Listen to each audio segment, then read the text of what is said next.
Good evening, everyone. My name is Lane Andrea Silay from Grade 10 Courage, and today I will be discussing about why we need to support the MDGs or the Millennium Development Goals. But first of all, I will explain to you what is an advocacy campaign video.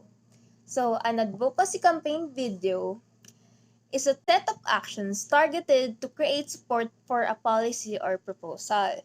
So, kunwari, in Tagalog, nagsusuporta tayo ng isang kumpanya and sasabihin natin dun kung ano ba yung reasons kung bakit kailangan natin sila suportahan. And para din makita natin kung ano yung benefit nito sa ating ekonomiya. So now that we know what is a campaign advocacy video, we will now proceed on discussing about why we need to support the MDGs. So, the Millennium Development Goals are the international community's most broadly shared, comprehensive, and focused framework for reducing poverty. Drawn from the Millennium Declaration, adopted and agreed to by all governments in 2000, the MDGs represent the commitments of United Nations member states to reduce extreme poverty and its many manifestations, which are hunger, disease, gender inequality, lack of education, and access to basic infrastructure and environmental degradation.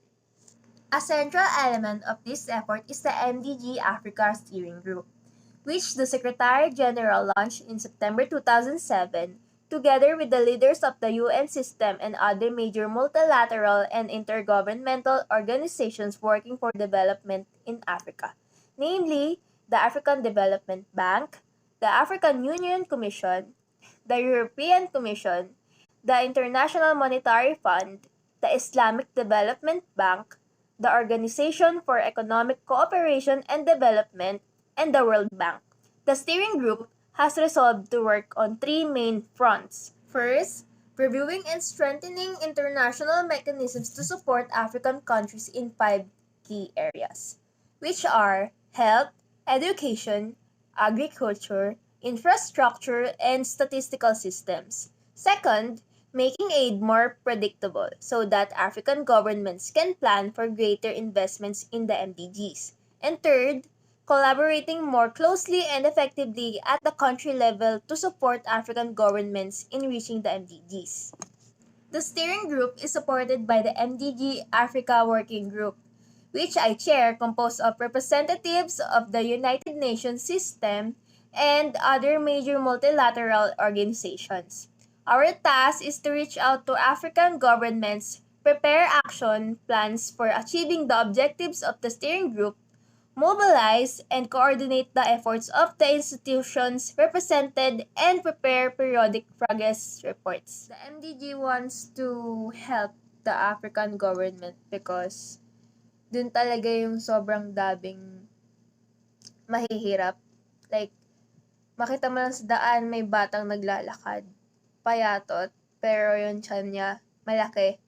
And alam ko kasi sakit na yun. And syempre, di ba, makakita tayo ng ganun, maaawa talaga tayo. Like, minsan nga, gusto nating tulungan, pero like, hindi natin nagagawa. Kasi nga, alam natin na, hindi naman talaga natin sila matutulungan. Pero we can still help them by giving them kahit super konting tulong. Like, kahit na try mo lang silang idala sa hospital or kahit anong medical clinic na pwede makatulong or ma-check kung ano ba talagang sakit ng bata. Ganun. And syempre, hindi lang naman puro bata ang gusto matulungan ng MDG. Syempre, nandiyan rin yung mga matatanda na may sakit, hindi na kayang mag-work para lang kumita. Kaya, kapag sinuportahan natin ang MDG or yung Millennium Development Goals, maaaring matulungan rin natin sila dun sa Africa. Kasi nga, 'di ba, tulad nga ng sinabi ko nung una, gusto natin silang i-rise from poverty. Kasi nga, ayaw naman natin na may napag-iiwanan dahil lang minsan kasi nagiging racist tayo, like, dahil lang sa color, ay, black siya.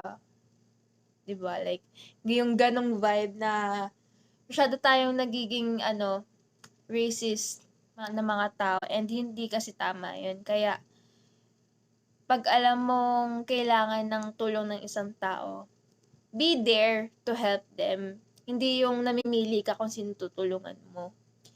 Kaya, pag sinuportahan natin tong NDGs, hindi lang sila yung matutulungan natin. Matutulungan din natin yung sarili natin. Kasi, dun natin nakita na, ay, ito pala ako. Kaya ko palang tumulong. And ang sarap sa feeling nun. Kaya, let's support the MDG. Even if you're from a different country, at least nakatulong ka. Kaya, yun lang. Thank you. Sana may natutunan kayo sa aking advocacy campaign video. Kahit maikli lang to, and yun lang. Thank you po.